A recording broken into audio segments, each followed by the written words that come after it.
You ever watch an MCU movie and think, dang, that villain really needed therapy? Well, I have, and that got me thinking about who needed therapy the most. So here's my top 5 list of MCU villains that needed therapy.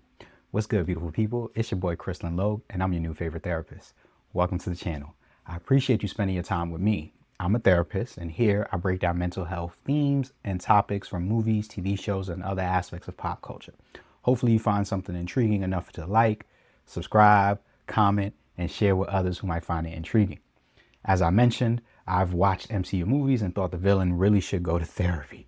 Truthfully, all villains need therapy or can benefit from therapy because there's probably something unresolved in their past that has led them to become villainous. So this list is really who I think needed therapy the most and why. Spoiler alert, I will be talking about MCU movies, TV shows, and possibly some background comics. You've been warned. Let's get into it. All right, let's start with an honorable mention. Thaddeus Thunderbolt Ross, aka the Red Hulk. When Captain America New World Order came out earlier this year, it finally brought the Red Hulk into the universe, albeit in an anticlimactic way. It also provided some backdrop or background for how Ross became president, which, if you ask me, was under some villainous circumstances. Ross had an unhealthy obsession with enhanced beings from early in his career, as he was desperately trying to recreate the super soldier serum, which led to his most significant obsession with Bruce Banner and the Hulk. He chased them around for a while and did some wild things in his attempts to subdue them, one of which was creating the Abomination via illegal gamma radiation experimentation. That's a mouthful. The Abomination and the Hulk would later go on to destroy Harlem. Side note, but not really, that obsession with the Hulk ruined his relationship with Betty, who was in a relationship with Bruce. That obsession also led to him pushing for the Sokovia Accords and taking the lead on enforcing superhero registration in Civil War. And if all of this doesn't sound too villainous, the illegal gamma radiation experimentation caused Samuel Stearns to mutate into the Thinker. And Ross held him in captivity in the basement for 18 plus years, forcing him to use his newfound intelligence to advance his career, so much so that he would become president. Stearns did get back at him, secretly dosing him with gamma so that he would eventually Red Hulk out, and Ross's presidency was short-lived. After Black Cap Sam Wilson saved the day with his therapeutic process, I really should do a video about Sam as a therapist. Ross accepted his responsibility and his villainy and went to prison. That post-therapy acceptance allowed him to repair his relationship with Betty. Imagine what could have happened had he went to therapy much earlier for his obsessions. We'll never know. All right, now let's get into the proper list. Checking in at number 5 is Loki, the god of mischief. Let's start with the fact that he was adopted shortly after he was born. No shame in adoption, but his biological parents did give him up. He doesn't find out about this until his adulthood. Abandonment from his biological parents, lied to or at least had the truth withheld from his adoptive parents. That's enough by itself for someone to go to therapy. But wait, there's more. All throughout his childhood, he never experienced Odin's love the same way that Thor did. This created a sibling rivalry to another level. So much so that Loki undermines Thor's coronation as king by allowing the frost giants to invade Asgard. He planned to save the day and show Odin that he should have been crowned instead of Thor. So we got the jealousy and seeking daddy's approval double whammy. Of course, this plan doesn't work, and that was also when he found out that the frost giants were his biological people until they gave him up. So big egg on his face. Loki ends up sitting on the throne for a bit when Thor is exiled to Earth and Odin takes one of his Snorlax healing naps. During his questionable reign, he sends a 200-foot flame-throwing robot to Earth to kill Thor and threatens to destroy the frost giant's home. Thor saves the day, adding to Loki's jealousy. Instead of taking accountability for his action, Loki jumps through a space abyss, encounters the Other, and receives an army to take over Earth and become the ruler he always thought he should be. That army, the Chitauri, belonged to Thanos, so Loki was aligning himself with Thanos, which we know how that ultimately turned out. Before his real death, while in captivity on Asgard post-Chitauri, he would fake his death, which is very childish. Somehow he removes Odin from the throne and impersonates him so that he can finally rule. Oedipus complex realized. My dude definitely went through a lot. Had he been in therapy sessions from when he was young, maybe he doesn't turn out to be so villainous. Maybe. Checking in number 4, Eric Killmonger Stevens. A black boy growing up in Oakland in the late 80s, early 90s by itself is enough to need therapy. But let's add in that his father gets murdered. And the murder goes unsolved, perhaps not even investigated. He finds the body and the claw marks, so he knows it's the Black Panther from this utopian place his father told him about, but that they couldn't move to or even visit because his father was exiled, partly for loving his mother, partly for stealing vibranium to help non-Wakandan blacks. Pop's murdered, mom died early, so what does he do with all that trauma, grief, sadness, and anger? Join the Navy. Get assigned to Black Ops.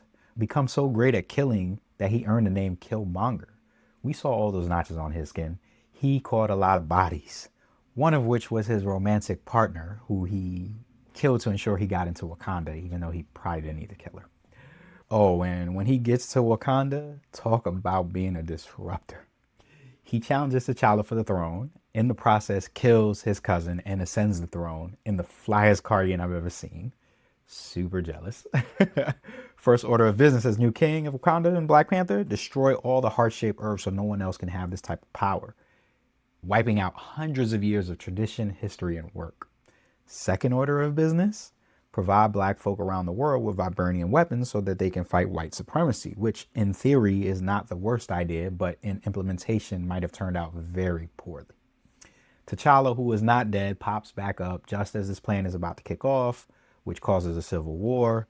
Killmonger eventually dies, but not before uttering the most badass last words ever. The whole ordeal influences T'Challa enough to reveal Wakanda to the rest of the world, which brought a whole new level of problems. Eric experienced so much loss and abandonment as a child. Therapy wouldn't have solved everything, but it would have helped. Perhaps enough that he wouldn't have turned into Killmonger. All right, number 3, someone that might surprise you, Tony Stark. But wait, he's not even a villain. He's the hero that started the MCU. He sacrificed himself to defeat Thanos. Yes, all of that is true, but along the way he engaged in some villainous behaviors. He indirectly created villains, Ironmonger, Killian, Mysterio, and he directly created one, Ultron. I feel justified in having him on this list.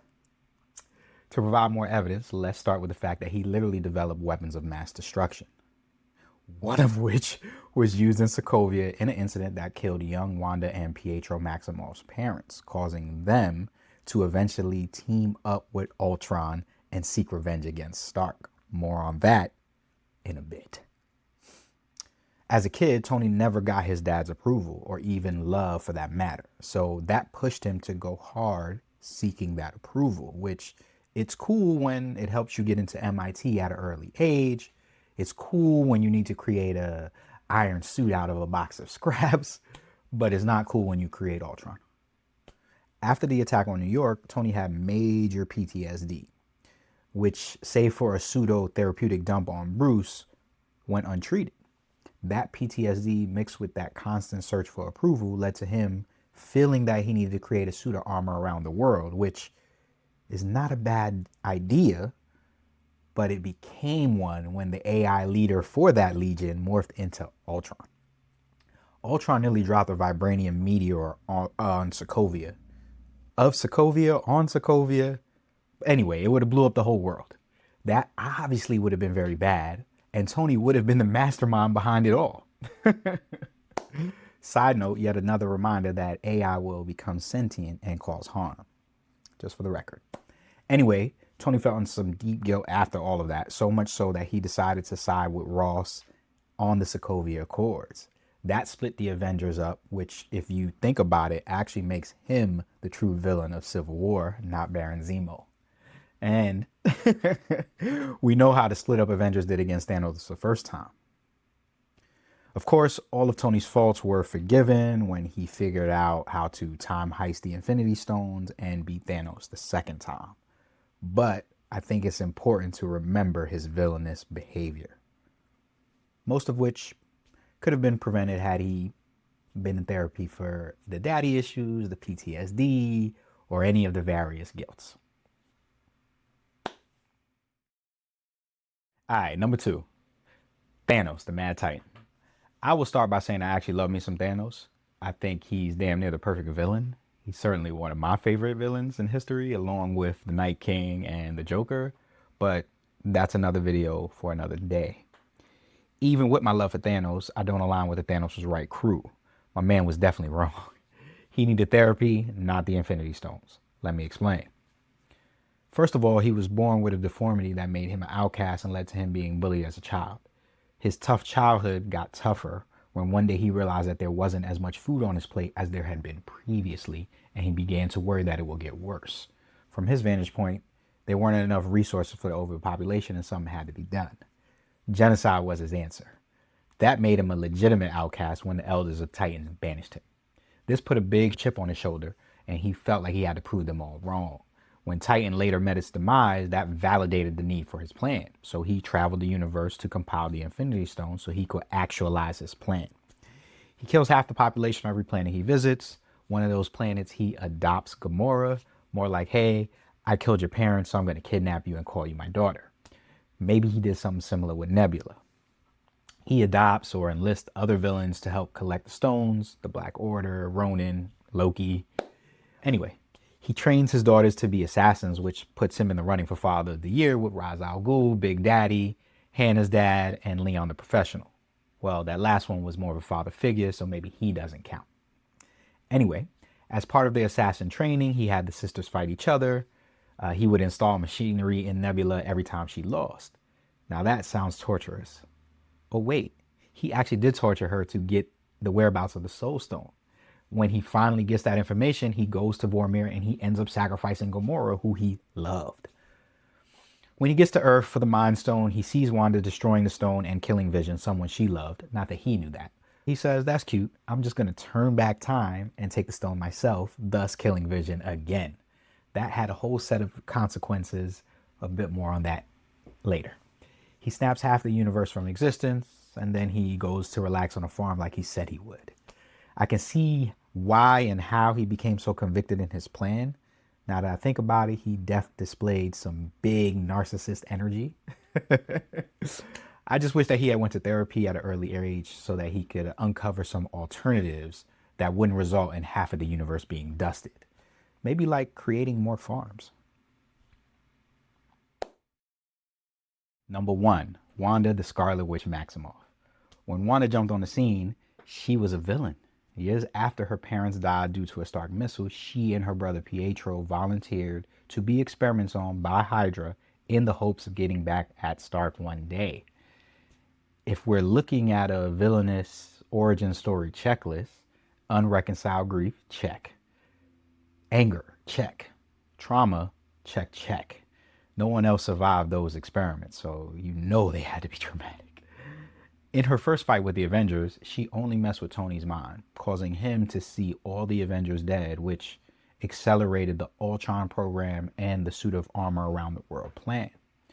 After Hydra was defeated, she and Pietro quickly aligned with Ultron because it still represented a chance to get back at Stark. In her second fight with the Avengers, she gets to everyone's mind save Clint's and really causes havoc. Natasha, Cap, and Thor each have memories and or visions of their deepest fears, while the Hulk goes on a rampage through South Africa until he was stopped by Tony in the Veronica Hulkbuster armor. Their fight still holds up as one of the best in MCU history and the best in that movie. Anyway, Wanda was shaping up to be a great villain, but she ended up switching sides after she discovers Ultron's plan for extinction. She helps the Avengers defeat Ultron, but loses her brother in the process. So more trauma, more grief. The next time we see Wanda, she has an accident that causes a lot of death and damage in Nigeria. So more trauma. This time, let's add some guilt and some fear. Things move on pretty uneventful for her until Infinity War. Imagine being asked to kill someone you love for the sake of humanity. You might do it, but god dang, it would be hard as hell. Well, she did it to destroy the Mind Stone, only to watch Thanos time stone Vision back to life so that he could retrieve the Mind Stone, killing Vision again. She watched her boo die twice in a 3-minute span, one of which was at her hands and the other which made everything she did pointless. This was wildly cruel and surely enough to cause anyone to descend into psychosis, and she did. Shortly thereafter, we get the events of WandaVision. Losing vision unlocked a latent power within her to create physical beings. She manifested vision. She used her powers to make a pocket reality in a New Jersey town where she held the whole town captive with her mind and forced them to play out sitcom characters. She manifests her twins. She later would be forced to shut down the hex to release the people, and in the process must watch her twins and Vision die. Vision's third death, by the way. These losses caused her to dive into the Darkhold, an evil book of magic, fully unlocking the Scarlet Witch.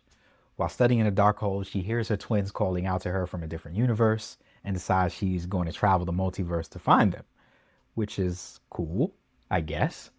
Except that she has to kill a teen and take her multiversal traveling powers, which she has no problem with. Doctor Strange does have a problem with this, so he hides America Chavez in Carmitage, the training ground for masters of the mystic arts. No matter, Wanda destroys Carmitage with a few flicks of her fingers. She doesn't get America's powers, but figures out how to travel the multiverse anyway. She lands in World 838, promptly kills Black Bolt, the leader of the Inhumans. She kills Reed Richards, the leader of Fantastic Four. She kills Captains Carter and Marvel. And then she kills the leader of the Illuminati and the X-Men, Professor X. And she does it just like this. And because of that, there is certainly going to be some beef between World 616 and 838. So Wanda is definitely number one on my list. Now, I know she went through a lot. She went through so much from her childhood onwards, and grief is a really tough thing. I know this personally and professionally, but I also know that therapy helps. And had she gone for any of the things she experienced, maybe she's not as villainous. And maybe we avoid the multiversal war that's coming. Maybe. Well, I appreciate y'all for checking out this video. This is my list. Please let me know if you agree, if you don't agree. Did I leave somebody off? Should someone else have been number one? Please write it in the comments below. I appreciate y'all watching. Make sure to like, comment, subscribe, and I'll see you on the next video. Peace.